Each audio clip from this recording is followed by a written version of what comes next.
mi nombre es Juan Sebastián Romero. Hoy hablaremos sobre los límites a la libertad como organización democrática.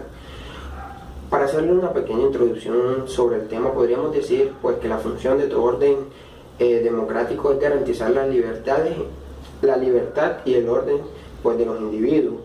Pero muchas veces estos dos conceptos chocan, el concepto de orden y el concepto de libertad. Eso es lo que analizaremos hoy, la tensión que existe entre libertad y orden. La analizaremos desde varios puntos. Primero, con relación a la libertad individual. Segundo, con la libertad con relación a la defensa del Estado. Y tercero, la libertad con relación a la protección de la sociedad.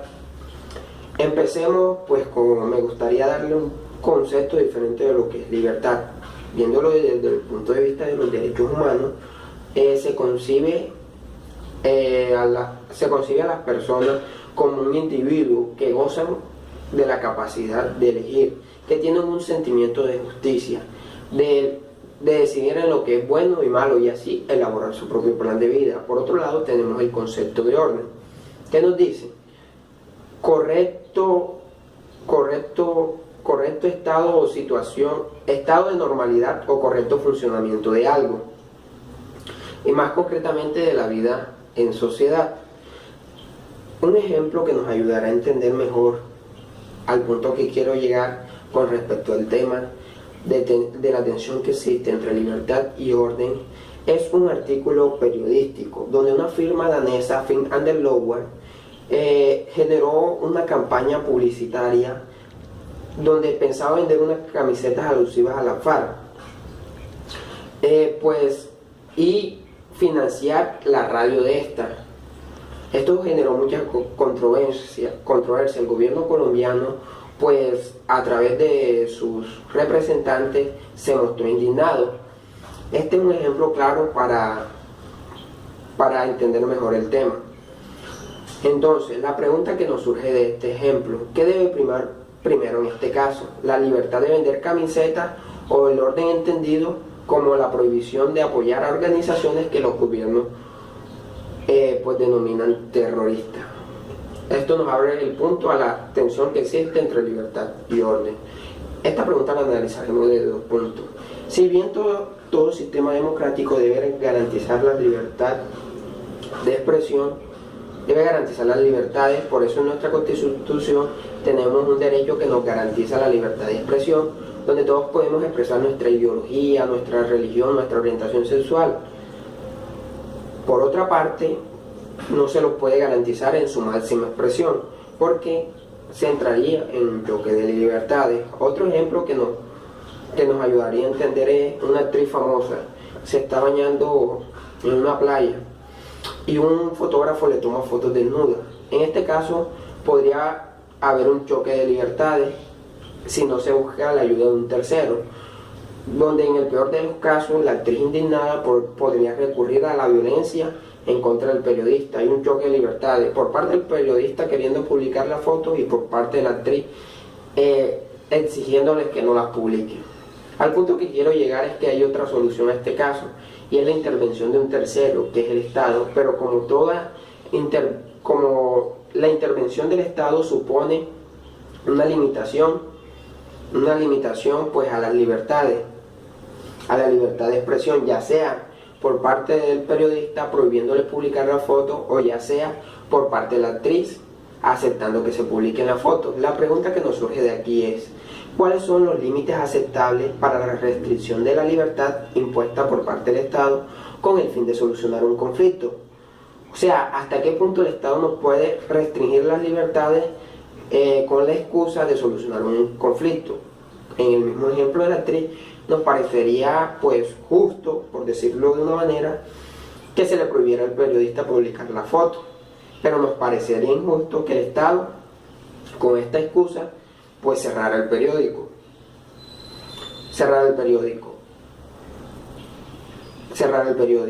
Entonces aquí hace que surja otra pregunta.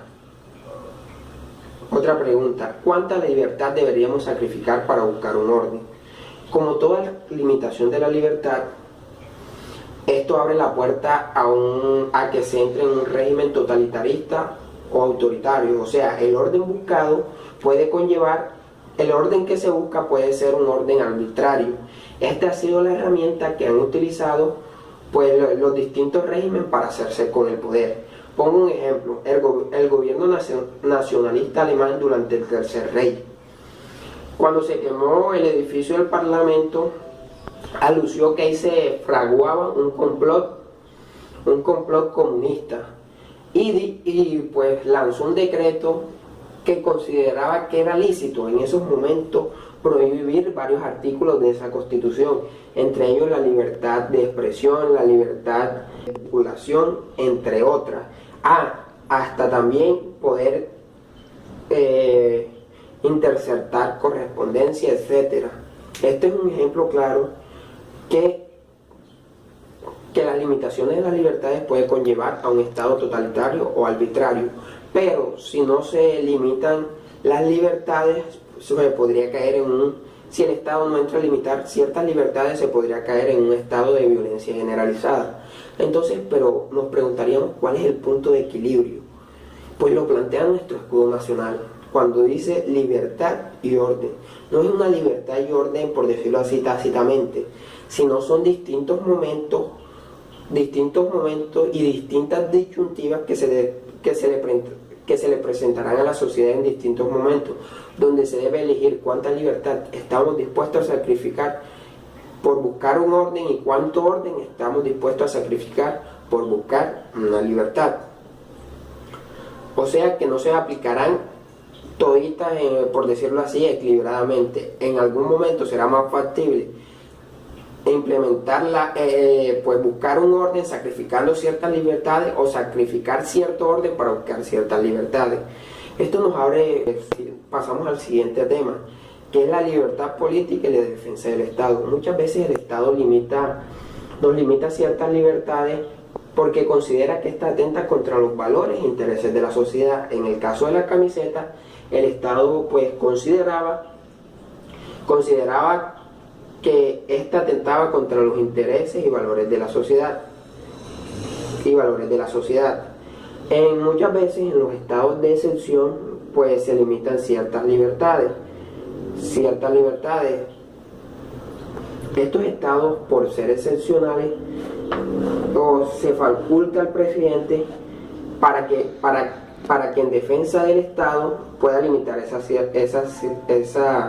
ciertas libertades. Por ejemplo, en Colombia, en la Segunda Guerra Mundial, el gobierno colombiano se encontraba en un estado de beligerancia contra Alemania, más concretamente en 1944, y recluyó a más de 100 alemanes en el Hotel Sabaneta en Fusagasugá porque los consideraba una amenaza. Una amenaza lo recluyó durante 2 años. Esto es un ejemplo claro de los estados de excepción. O sea, esto se entiende que el Estado la utiliza, por decirlo así, o implementa mecanismos de defensa, pero estos estados de excepción, por el hecho de ser excepcionales y limitar las libertades, puede conllevar a la arbitrariedad. Por un ejemplo, en Colombia, que fue el periodo presidencial de Julio César Turbay en 1970. Este fue el periodo, por decirlo así, de más arbitrariedad antes de la Constitución de 1991. ¿Qué pasó? El gobierno, para ganar prerrogativas entre la lucha contra la guerrilla, el gobierno y las Fuerzas Armadas decretó el estado de excepción.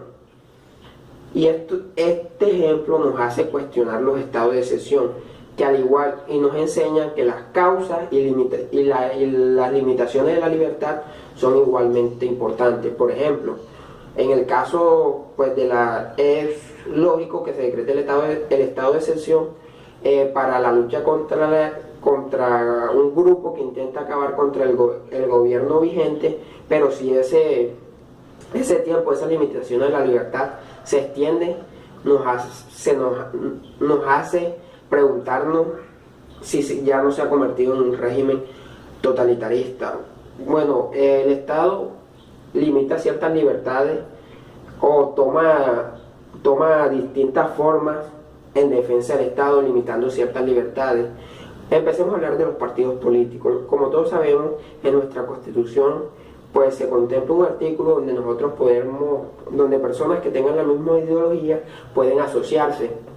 Así, implementar políticas a través de los mecanismos constitucionales, llegar al poder y implementar su ideología. Por ejemplo, los liberales implementan políticas liberales, los conservadores políticas conservadoras, etc. Pero la pregunta que nos surge de esto es: ¿debería un Estado garantizar las libertades de quienes buscan acabarlas? Esta pregunta la analizaremos desde dos puntos de vista: desde los movimientos electorales y los límites a la libertad de expresión. Los movimientos extremistas pues consideran o forman un gran desafío para toda democracia. ¿Por qué? Porque buscan implementar una ideología que busca acabar con el gobierno o la democracia vigente. Por un ejemplo, el partido neonazi más antiguo de Alemania, el partido Rafal en Turquía. En Turquía, entonces, estos partidos, por ejemplo, el partido neonazi más antiguo de Alemania, iba en contra pues del espíritu alemán que había surgido después de la Segunda Guerra Mundial. Y el partido Rafal en Turquía buscaba subordinar o implementar un Estado islámico en contra de la Constitución, que era una constitución laica. Entonces el Estado pues genera reacciones defensivas y limita las libertades pues de las personas que ejercen estos partidos. Por ejemplo, en el partido neonazi más antiguo de Alemania pues se prohibió en Alemania. El partido Rafal en Turquía se declaró ilegal. Entonces, ¿cómo se entienden estas limitaciones? Como reacciones defensivas para garantizar la existencia del mismo Estado. Y aquí surge lo que se denomina democracia militante. Más concretamente en Alemania surgió este término. ¿Qué nos dice el término de democracia militante? Que no se deben utilizar los mecanismos democráticos para acabar con el orden constitucional vigente. Así tome la forma de un partido político debidamente pues ejecutado, o de una reforma debidamente hecha, por decirlo así. Analizaremos el otro punto: los límites a la libertad de expresión. Como nosotros sabemos, o ya se dijo anteriormente, la libertad de expresión es el pilar de toda democracia. Por eso en nuestra Constitución tenemos un artículo donde reza la libertad de expresión. Pero muchas veces se emiten discursos que en su apología generan un odio racial, que son los discursos discriminatorios o de odio. Entonces, al igual que en el tema de la democracia militante, aquí el Estado considera que no todo es válido, porque atenta contra la democracia. Y este concepto ha tenido mucha aceptación. Por ejemplo, los derechos humanos prohíben todo este tipo de discursos, porque atentan contra la integridad de la nación, generan violencia. Más concretamente, en Colombia se creó la ley 1482 del 2011, que es la ley antidiscriminación. Con esta ley se penaliza a todas las personas que generan este tipo de discursos y se sanciona aún más severamente a los que lo hagan a través de los medios de comunicación. O sea, en síntesis, ¿qué quiere decir? Que el Estado considera que demasiada libertad es malo, es perjudicial o malo, y entra a limitar esas libertades porque atentan contra los intereses y valores de la sociedad. Por ejemplo, en muchos países, como en Uganda, se prohíben las relaciones entre parejas del mismo sexo porque atentan contra los intereses y valores de la sociedad.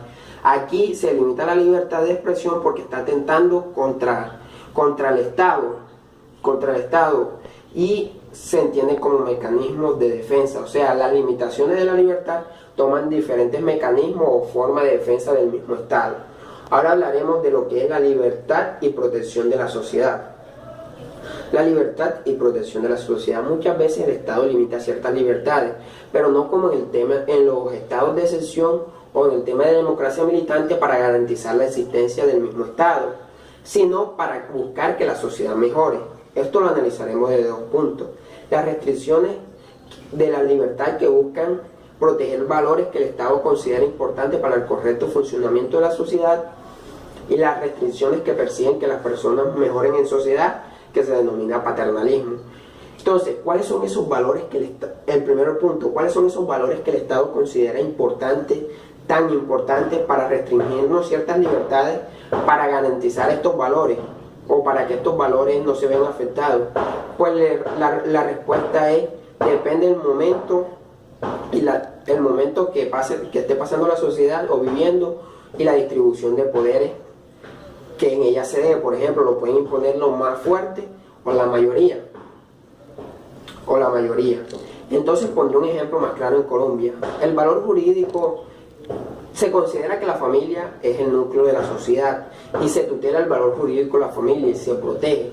Por eso la Corte Constitucional declaró pues que no era en contra de la Constitución sacar la sentencia C-404 de 1998 y posteriormente la sentencia C-241 del 2012. ¿Qué nos dice esta sentencia? Pues limita la libertad de dos personas adultas que quieran incurrir en incesto. ¿Por qué? Porque se está o atenta contra el valor jurídico de la familia, pues que es protegido en Colombia. Esto es un ejemplo claro de cuáles son esos valores que el Estado considera de vital importancia para el correcto funcionamiento de las personas en sociedad. Ahora, ¿cuáles son esas restricciones? El segundo punto: ¿cuáles son esas restricciones de la libertad que persiguen que las personas mejoren en sociedad? Eso es lo que se denomina paternalismo. Muchas veces el Estado actúa, se denomina estas conductas paternalistas porque el Estado actúa en un verdadero padre de familia que considera que es lo mejor para sus hijos y entra a prohibirle cosas. Muchos críticos de esta teoría, como el británico John Stuart Mill en su libro Las Libertades, pues sostiene que nadie sabe lo que es mejor para mí mismo que yo. Si yo soy una persona adulta, pues si yo quiero tomar 5 litros de gaseosa diarios porque considero que eso es lo mejor para mí, que el Estado no debe entrar en la escena a prohibirnos cosas, sino darnos los mecanismos o el conocimiento. Por ejemplo, mostrarnos cuántas calorías tiene la gaseosa, etcétera, y no prohibirnos nada. Muchas otras personas sostienen que pues muchas veces hay personas que no están en capacidad de saber elegir lo que es mejor para ellos, y que si el Estado ve que estamos a punto de tomar una decisión nociva para nosotros, no sería descabellado que entrara en escena. Pues el paternalismo, como toda limitación de la libertad, genera un gran riesgo, pero lo analizaremos de dos. Más concretamente, el paternalismo lo genera de 3 puntos de vista. El primero: convierte a las personas que consideran incapaces, pues los excluye de la sociedad, los saca de la sociedad. Por ejemplo, las mujeres en Colombia hasta 1932 eran consideradas incapaces para administrar sus bienes y los bienes pasaban a ser tutelados por el marido, o los sordomudos eran considerados que, como no se dan a entender, pues iban a ser, por decirlo así, usurados en los negocios. Entonces termina convirtiendo o dejando a un lado a las personas que consideran incapaces. Termina rompiendo la barrera entre la división entre la vida privada y la vida pública. Como no sabemos, nosotros tenemos derecho a nuestra intimidad, a cierta intimidad, a nuestra orientación sexual, a nuestra correspondencia, a la intimidad en nuestro hogar. El paternalismo pues se ve facultado a romper esta barrera y a entrar a esa vida privada. Y por último, y la más importante, termina convirtiendo lo deseable en lo exigible. ¿Cuál es lo deseable? ¿Qué es lo deseable? Las normas sociales y religiosas. ¿Qué es lo exigible? Las normas jurídicas. Por un ejemplo, es deseable que una persona no fume, pero si en nuestra normatividad no se está prohibido que una persona fume, pues no se le puede prohibir que fume. ¿Qué pasa con el Estado paternalista? Termina convirtiendo lo deseable en lo exigible.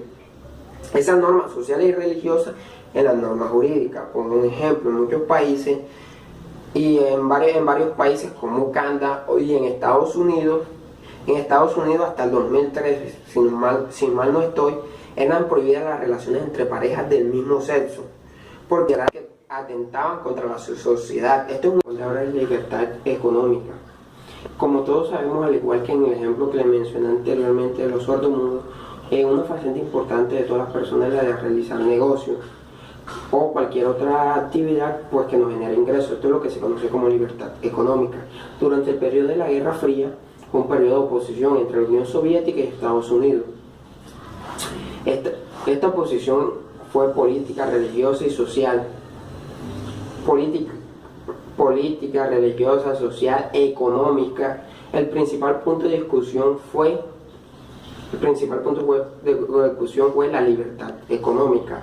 Estados Unidos planteó una economía capitalista donde todas las personas pudieran realizar negocios sin pedirle permiso al Estado, y por otra parte la Unión Soviética planteó una economía centralizada donde el Estado manejara todo y los particulares no tuvieran ninguna intervención. Al menos en su retórica esto planteaban esta ideología, porque en sus extremos estas dos ideologías no han podido aplicarse. Por ejemplo, en el caso de Estados Unidos, a la propiedad privada pues se le limitaba, y en el caso de la Unión Soviética había un pequeño mercado en manos de particulares. De aquí nos surge una pregunta: ¿cómo puede limitarse la libertad económica de una democracia? La mejor forma de analizar esta pregunta es desde el punto de vista de la propiedad privada. ¿Qué es la propiedad? Es la relación que existe entre cosas y objeto. La relación que existe, entre persona y objeto de su propiedad, donde la cual yo puedo hacer con el objeto. Por ejemplo, ustedes son dueños de un libro, yo puedo hacer con ese libro, lo puedo rayar, subrayar, o hacer lo que yo quiera. Es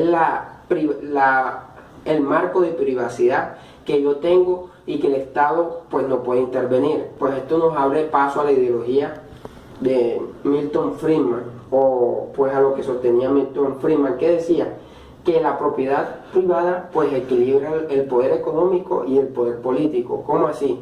El poder económico en manos del propietario y el poder político en manos del Estado.